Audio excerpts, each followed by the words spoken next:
It was a quiet morning on the farm when I noticed something unusual.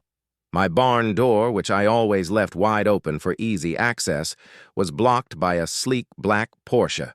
I had just finished feeding the livestock and was about to start my usual routine of preparing the fields for harvest.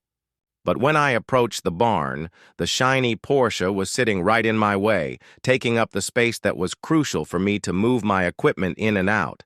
I walked up to the car, knocked on the window, and waited for the driver to roll it down.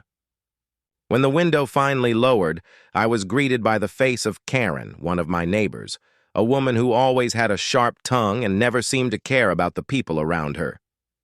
"Excuse me," I said, trying to stay calm, "but you're blocking my barn door. I need to get through." Karen didn't seem to care. In fact, she just gave me a smirk and said, "I'm parked here. You can just wait for me to finish up." She was clearly in no rush. I didn't have time to wait around.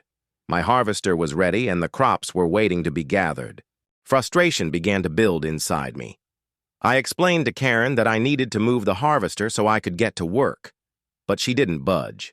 She even dared to say that it wasn't her problem and I should find another way to deal with it. That was it. My patience had run out. I turned on my heel and marched back to the barn where my massive harvester stood. I hopped into the driver's seat, started the engine, and without a second thought I drove it straight toward the Porsche.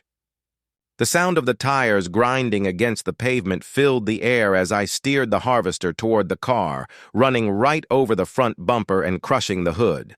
Karen's eyes widened in shock as she scrambled out of the car, shouting for me to stop. But it was too late. The damage was done. The Porsche was now barely recognizable, and Karen stood there, stunned, realizing that her little parking stunt had backfired in a big way. I looked at her, unbothered by her outrage, and simply said, "Next time, think before you block someone's barn door." Then I drove away, leaving Karen fuming behind me, knowing well that my harvest couldn't wait.